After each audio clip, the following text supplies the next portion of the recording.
Right before recording this introduction to the episode, something happened that every high-performing woman would recognize instantly. I got an email from a salesperson who had already sent me a long pitch followed by a review of my podcast. I appreciated the information, and I responded politely, clearly, and professionally. And I told him, hey, I have certain priorities. This is not my priority. Thank you very much. I'll reach out to you when it makes sense for me. And right now, I don't need any more input.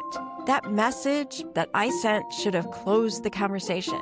But a few hours later, he pops back into my inbox with I appreciate how open you are to hearing other perspectives. You are open to different perspectives, aren't you? And here's what's fascinating. The moment I read it, my entire nervous system reacted. My shoulders tightened up, my breath got shallow, my brain shifted from focused to irritated in half a second.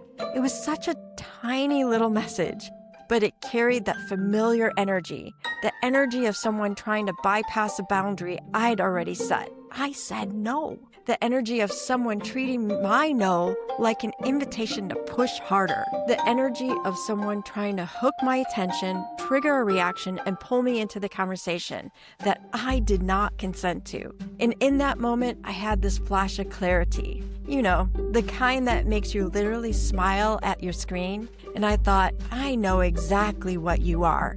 You're an amygdala vampire, because that's exactly what they do, right? They poke at your amygdala, the fear and urgency center of your brain, just enough to throw you off balance. They feed on your time, your emotional bandwidth, and your mental energy. And here's the trap. It's so easy to get pulled in, especially for women who are used to being responsible, responsive, high-performing, and considerate.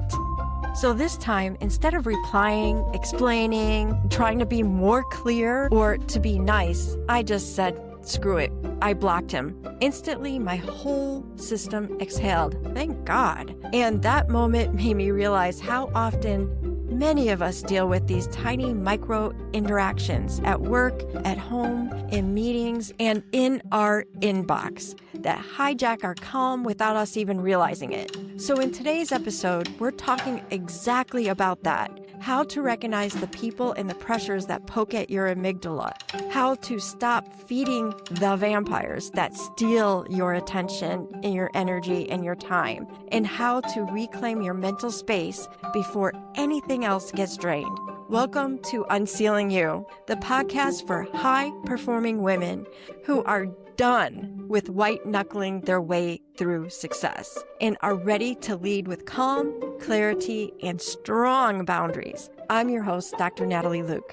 Today's conversation is all about the power of saying no, holding your ground, and building a career and a life that actually fits you, not somebody else's idea of success. My guest is Stacie Shifflett, best-selling author, founder, and CEO of Modern Consciousness, and a woman who has repeatedly rewritten the rules in rooms where she was never supposed to have power. In this episode, Stacie shares how she turned down multiple offers and ended up having a role created on her terms so that she could keep her freedom, her farm, and her time with her son.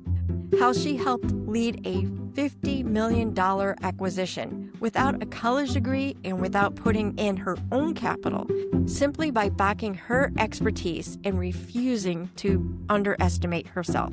What she did when the new CEO literally left her off the organization chart, and how she stood in her value instead of shrinking. This is a conversation about boundaries that aren't just no, but clear invitations for the right opportunities, the right people, and the right next chapter. So if you've ever felt underestimated, dismissed, or pressured to say yes when every part of you was screaming, no, this episode is for you. Let's dig in. Thank you so much, Stacie, for being on UnCeiling You. I'm really looking forward to dissecting your story and getting to the mindsets that really help us build boundaries. And sometimes saying no is the boldest career move you can make.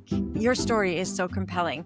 You turned down multiple offers from Booz Allen, even telling them the culture was not a fit for you. And most people would have folded. What gave you the courage to say no? Well, at that time in my life, I was doing some part-time consulting work. I had a farm. I was actually raising llamas. I've done so many different things. And my son was pretty young. And, I was working, I think, at Department of Labor, and they were on the same contract, or not the same contract, but they had a contract in the same office. And I was a subject matter expert in my field.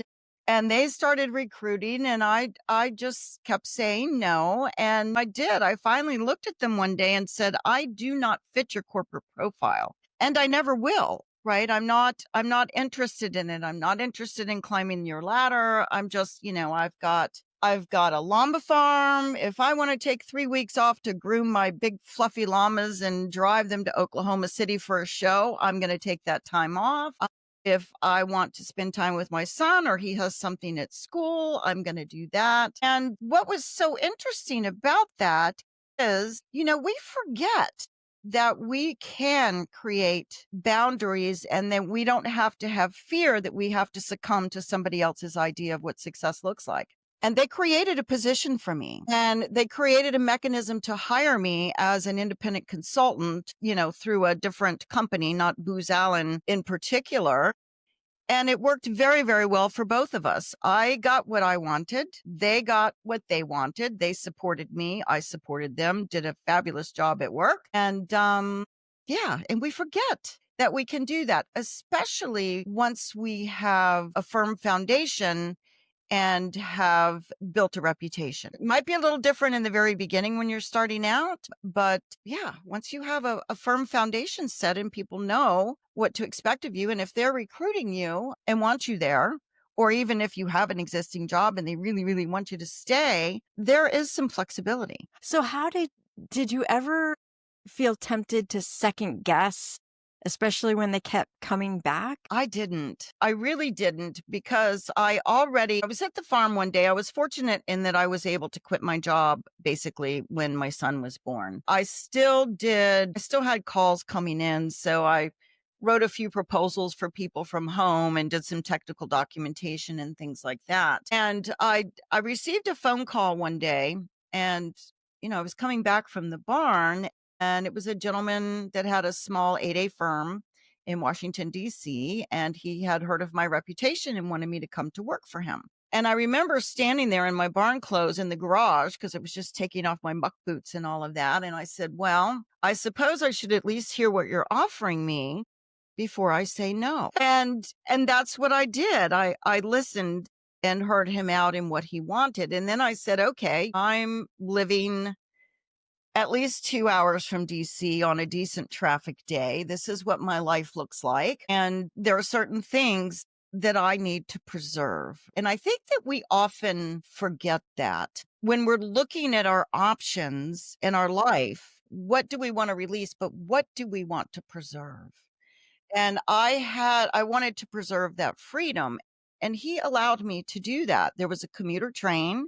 I negotiated with him that I could bill my commuter train time, but I worked on that time, right? That was the time I could read documents. I could have my laptop out. I could make notes. I honestly did do that, right? And I had a very flexible schedule, and it was working with him on that contract is where I met Booz Allen. So I had already negotiated something that was working well for me, and I wanted to preserve that. So I did. Right.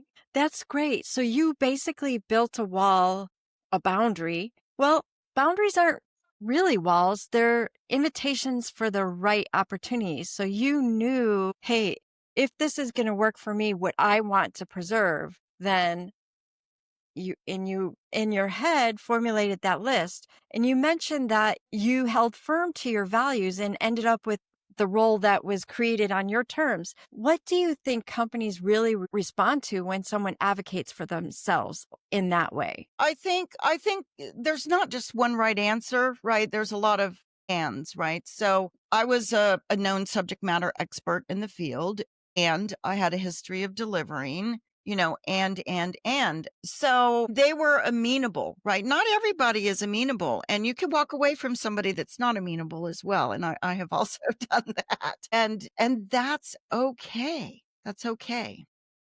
So it's a matter of who will work with you.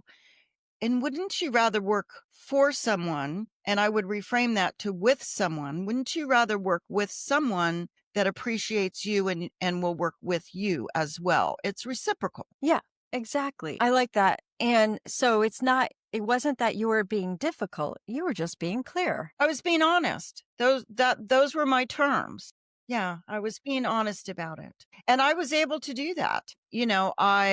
I built my work around that, and they had noticed when I was going to be out of the office. Now, I may take some phone calls or, check some emails or what have you, but I would indeed do that. If I had a llama show coming up, I would take 3 weeks off. I just wouldn't be in the office, maybe just a little bit part-time on a conversation or what have you. But I spent that time grooming my llamas, loading all my llamas in a trailer and driving halfway across the country, going to the auction and the show and driving back. And then I went back to work when I came home. Yeah, there you go. So you don't need a degree to be dangerous. You just need a vision, clarity, guts, follow through. And you led a $50 million acquisition without a college degree and without your own capital. And to me, this story is completely extraordinary. Walk us through from the start. How did that idea come to you, and how did you move it from concept to a closed deal? Well, I woke up. It's a company that I knew. I had worked for that company before. It was in the space in which I was a subject matter expert. It was in federal procurement automation. And I literally woke up one morning, and this happens to me from time to time, and said, I need to call them and see if I can buy that company. And instead of telling myself, no, that was ridiculous, I made the phone call. And when I called, I was told that was really interesting. They had just listed it with a broker. And I knew the management.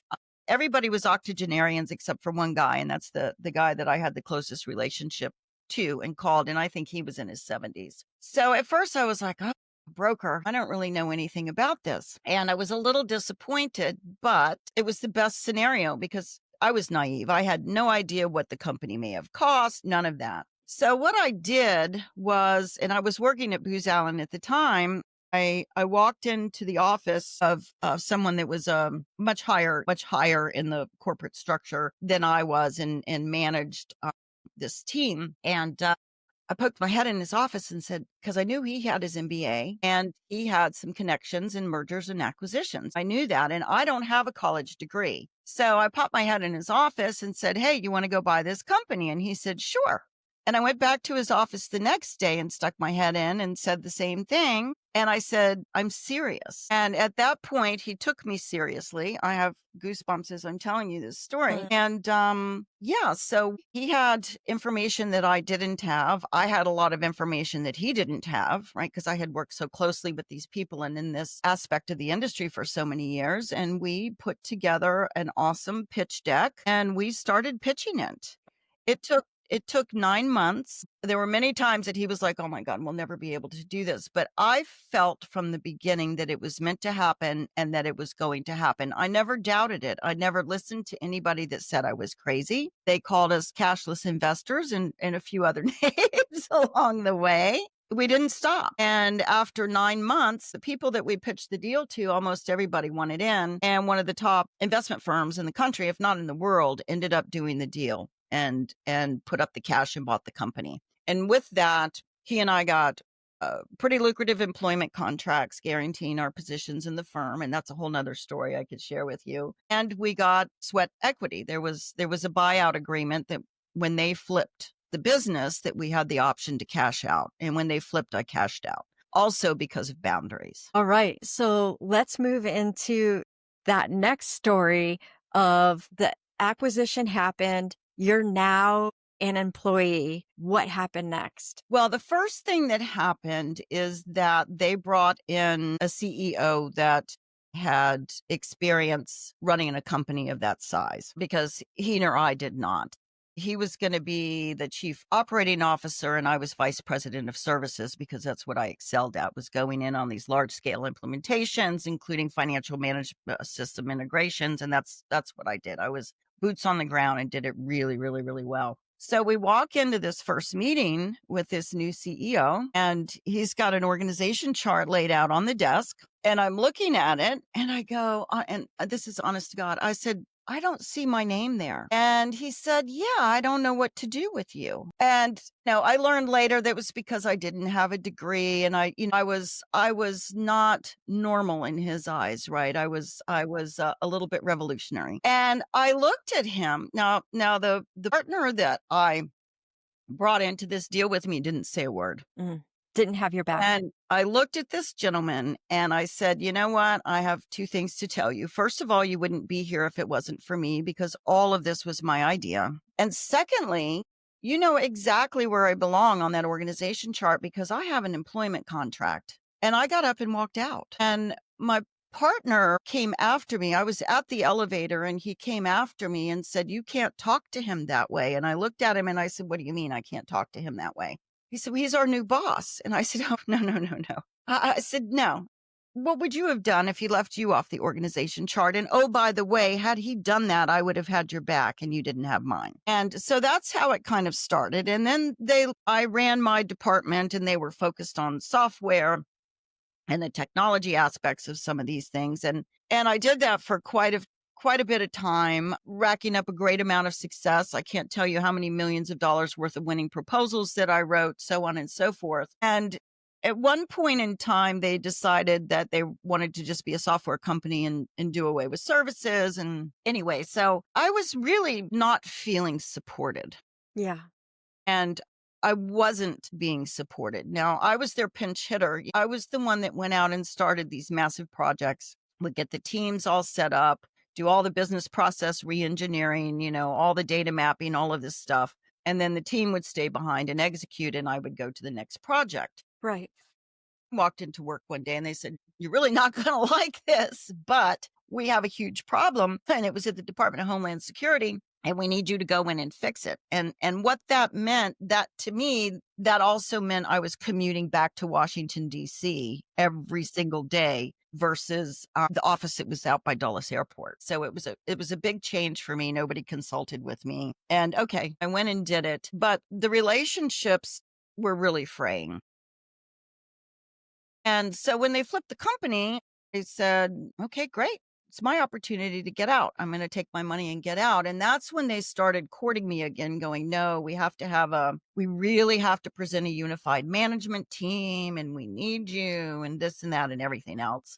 And I essentially said, it's too late for that. You should have thought of that before. Because it wasn't that I wasn't doing a good job. It wasn't that I wasn't performing. The gentleman really had an issue. I did not have this huge degree. But anyway, again, I said no, and I cashed out very lucratively and walked away from it. So he was basically dismissing you. And what do you say to women who feel dismissed and underestimated? I've never really allowed that for the most part. And I've gotten better. Clearly younger, when I was very young, I still didn't allow that.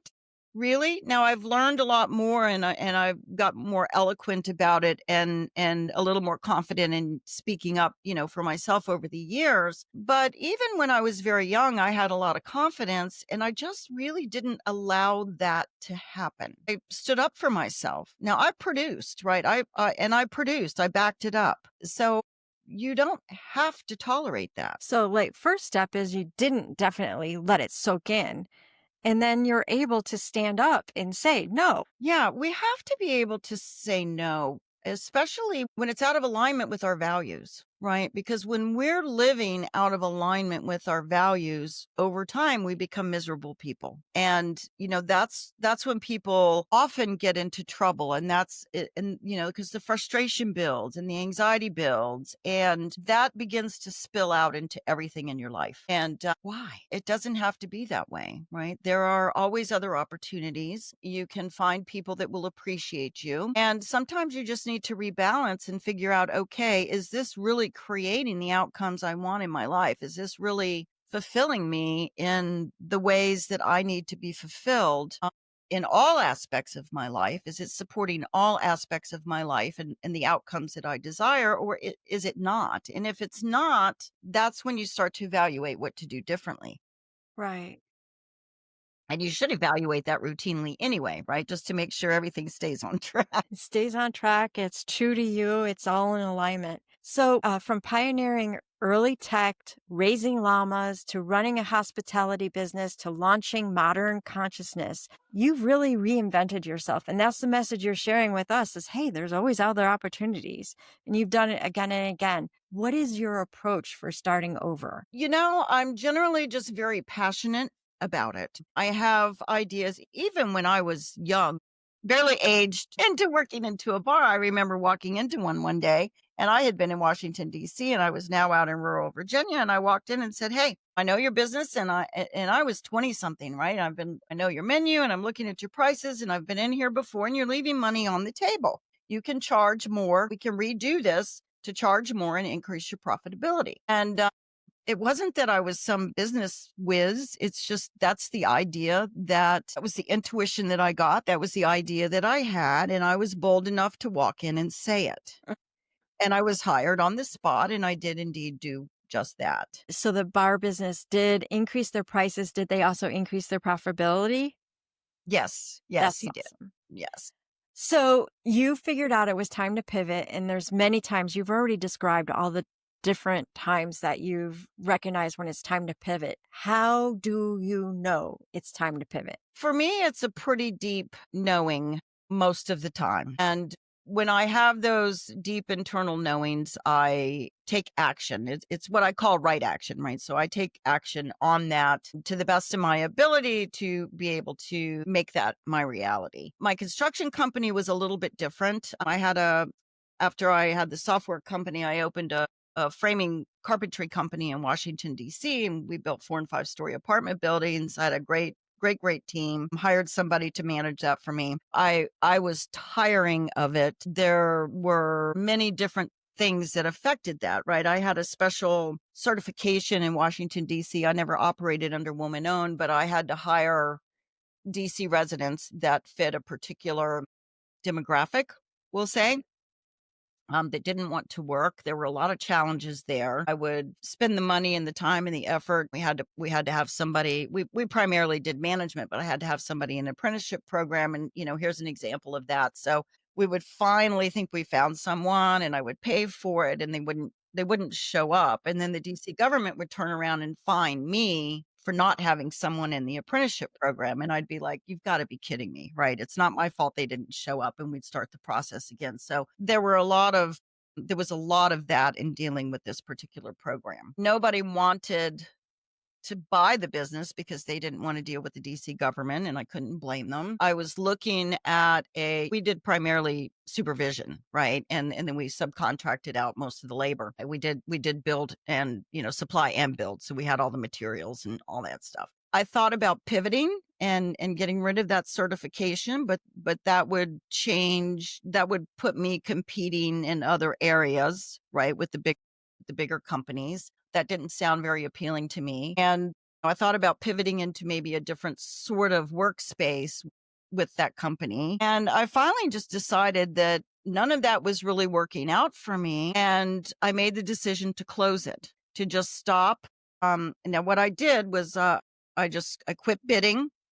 I was like, okay, this is not for me anymore. I want out of this. So at that level, I shifted my goal to ensuring that all of my guys had work. And do you know, not one person left that company. Mhm. Not one person left me. So they knew that we were working to close out the jobs that I had open. it's out of integrity for me to just walk out of the situation. So we finished all of our contracts. And as we finished contracts, people would transition over to the other, these other positions that I had found for them. Not one person, I'll reiterate that, left. It is almost unheard of for people to not walk out because they know you're closing the company and they may not have a job. Right. And yeah, I just decided to say no. I had it and I wanted out. It was a lucrative company. It was doing well. I was making awesome money. I had a lot of freedom. But it wasn't serving me anymore, and it wasn't making me happy anymore, and I wanted out. So I said no and made the decision to close it. I did try to sell. Nobody wanted to be in that space. They were very, very afraid of the remaining contracts that I had, and they didn't realize that they could just transition themselves into their bigger businesses because some of them already had, carpentry businesses and whatnot. So I just walked away. And I really love the fact that you recognized the need of your employees and said, hey, look, I'm going to help you find that next position. I mean, it shows such strong integrity. And then also it goes along with your values. Yes, it did. And they stayed. A few of them were not picked up in the end, even though there were some promises to do so. But you know what? I had one of them call me after and let me know that. But what he said is that actually ended up being the best situation for him because he had some things with family and whatnot going on at home, and he got unemployment and took off for a while. So even the one where the promise to me was broken, right, because they had promised to take my people, that's what I was met with was, acceptance and compassion from those few people that were not picked up. Oh, that's nice. So what inspired you to launch Modern Consciousness and your treasure map to joy? Modern consciousness came to me through meditation. After my divorce, I was married for 28 years and my marriage imploded. And it was after that, it was probably a couple of years after that I really decided life just isn't going to organically recreate itself for you. You have always had to create your own opportunities and your own life. And at that point, I had done a great deal of healing. I wasn't completely healed by any means. 28 years is a long time to be married. So I really threw myself into personal development work. And I learned an awful lot. So through that period was granted this vision for this company, Modern Consciousness, and, the aspects of modern consciousness, and all these ideas just kept coming to me. So what I did was I started collecting it all. And, I'm a writer and an analyst. So I started collecting and I started doing some business analysis on this industry and, all of that kind of stuff. But I kept resisting. I just kept saying no. I'm like, no, I am not your girl. I don't want to start another company. At 65 years old, I just, I was like, no. And the idea was very persistent. It would not leave me alone. It was becoming an obsession. And I was sitting in this spot one day and I'm like, I'm going to go meditate, and I'm like, okay, fine. What do you want me to do? What do you want me to do? You're not leaving me alone. What do you want me to do? And I got one word, which was right. I said, okay, I've written everything down. I have the craziest conversations with the creator sometimes with the universe. I said, all right, I've written everything but I don't know what you want me to write, but I surrender. And I literally said the words out loud. I surrender. Okay. And within an hour, I had a text message from someone that said, hey, I've got a friend of mine that's a publisher in Canada. She's doing a collaboration book with Les Brown. She has a chapter open in it. Would you like to join the project? Oh, wow. At which point I rolled my eyes to the sky because I had to say yes, which meant I also had to write a very big check. And it was through doing the chapter in that book that I realized that I could begin formulating my company and launch the company along with the book. So that's what I set about doing. And it's been my passion ever since. But that's how it came to be. I find that story fascinating because so often we get these inspired thoughts that are outside of ourselves that we know is not coming from inside ourselves that we have to pay attention to. And as you're talking about everything that you've done, it seems that you really live from that intuition part of you. It served me really well over the years. The thing is, you have to be quiet to hear that voice. Now, I wasn't as quiet as I am today, back then, but I would still have these very profound ideas that I would take action on. Right. It was just such a powerful idea. It was a powerful idea to walk into that bar at 20 some odd years old and, get the manager and say, hey, it was a powerful idea to do the acquisition of the software company. And so it's important to pay attention to those times and to sort out what it is, because we have to discern between our ideas and ideas that we are perhaps gifted with. I do remember reading this. These ideas are out here floating around, and they are meant for someone to pick them up and to execute against them. And if it comes to you and you ignore it, it will find its way to someone else that will take the ball and run with it. So I love that particular topic because for me, being a scientist, okay, let's just test. Is this my voice or is this a voice that is coming from the consciousness God? Let's just write it down and test it out and see what happens when I act on this versus something else. I love having you on the show. And now we're going to move to the insider group questions. So before we move to those, help people know where to find you and where to find all your programs. Yes, everything about me, including links to my social, and I've got a couple of free gifts out there as well, are on my website, modernconsciousness.com. Excellent. Thank you for that. So here are the 5 questions for the insider group. What was the scariest moment during the 50 million acquisition process, and how did you talk yourself through it privately? Let's see. I actually think the scariest moment was when he left me off of the organization chart, and we had done the deal by then. I was very confident throughout the process of the acquisition. It was a little scary going in and pitching the business. But on the other side of that, I had already done so much in support of marketing that particular company's software when I used to work with them that I was very confident about that. So I think probably the scariest part for me was when he left me off the organization chart, and I thought, what the heck?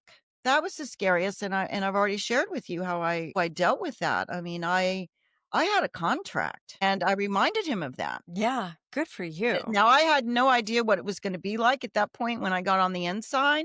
But as I said, once I got in, I focused on what I was hired to do, and they were focused on other things. So they just let me run with it. Yeah. And I did. So have you ever deeply regretted saying no to something?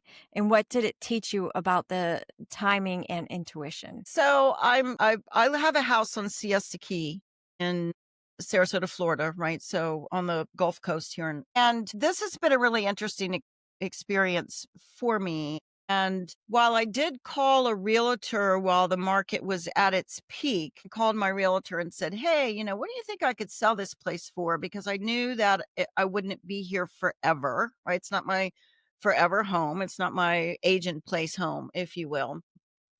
But I didn't really pursue it because I had no inspiration of what to do next. My house flooded last year. I was just finishing a major repair. They had just laid new floors, and Helene hit and the house flooded. So I was displaced from my home for 9 months. But I still was showered in blessings. So I managed to stay very, very positive and focus on the things I was grateful for. And there were many, many things to be grateful for me in that situation. I had just a couple inches in the house. Other people had 3 to 5 feet. I had a contractor here that I got first dibs on. I had another home to go live in because I have a home in Virginia. And I'm at the point now with this house, and I actually have a realtor coming tomorrow to begin exploring selling it. I still don't have an inclination of what to do next.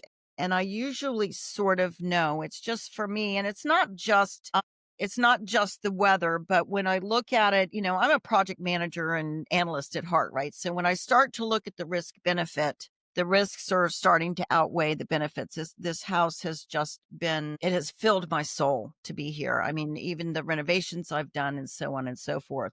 Do I kind of wish I had maybe sold it back when the market was at its peak? Probably. But that's okay. Everything's divinely timed. Right now when I ask I'm there's a lot of uncertainty and what can I be certain about? And all I'm told is you'll know when you know. And so I'm just having to lean in and trust that. Good for you. So, what beliefs about success have you had to dismantle as a woman without a degree climbing into high stakes rooms? I came up in the corporate world, the 80s and 90s and, what have you. So I faced things that every other woman faced, but I didn't lean into any of that in feeling victimized, right? If you feel like you are a victim, that is a very unhealthy place to be. It's very low resonating energy. And I would have to say that I really never felt victimized. I was laid off from a company at one time. It was, I was the right-hand person to the vice president that managed the acquisition and contracting division of that company. They did software in that area as well. And at the last minute, I was switched to the list to be laid off. They were downsizing and I was switched to be laid off because of, it wasn't because I was a woman. Frankly, it was because of my skin color, if I'm to be perfectly honest about it. And my boss didn't even know. He was livid. And they wanted to swap me out for a lower level position so that their statistics on who they kept matched a particular profile. And that's an honest story. But even then, I mean, I was shocked for sure. He was shocked. He was livid. I had to adjust to it, but it was not, I still didn't feel victimized, right? I didn't carry that with me. I remember the experience, but again, at that point, I had already been in that space for a while and had started to build a reputation. And someone knew I got laid off and called me and said, "Hey, do you want to come do this? We hear you're free." And so it opened another opportunity. And had those opportunities not presented themselves to me, if I had not gone down that path, who knows? I probably wouldn't have acquired that software company. So don't stay in a victim mindset. Deal with it, set your boundaries, keep your perspective aligned with you, and move forward. So, along the question, and the final question is, when someone underestimates you, what's your internal mantra or script that helps you hold your power? I guess it depends on how tightly I want to hold on to something and how passionate I am about something. And I won't be deterred. If I'm passionate about it and I feel that it is the right thing, I'm just not deterred by it. There you go. I really appreciate having you, Stacie, on UnCeiling You. I feel you are a brave example of what we should be looking at when we are facing our own times when we have to set a boundary, and that it's possible to have your boundaries and move forward in your space. Thank you so much for being on. Thank you so much for having me. If there's one thing I hope you're walking away with from this conversation, it's this. You are allowed to say no. You are allowed to build a career and a life around what you want to preserve, not just what you're willing to sacrifice. Stacie showed what it looks like to turn down big name offers when the culture doesn't fit. Negotiate work on your terms, not as a favor, but as a standard. Walk away from lucrative roles, even whole companies, when they're no longer aligned. And trust your own knowing even when other people don't get it yet. Boundaries aren't walls. They're invitations for the right work, the right people, and the right next chapter. And the more you respect your own boundaries, the more bandwidth you get back. Emotional, mental, and creative. If this episode resonated, I'd love for you to share it with another high-performing woman who needs a reminder that she's allowed to hold her line. And if you're craving more micro moments of calm in your day, I'm creating a set of Gaining Calm in 3-minute cards, simple prompts and resets you can use between meetings, before tough conversations, or anytime your amygdala starts buzzing. If you want early access, DM me the word CALM, CLAM, and I'll send them to you as soon as they are ready.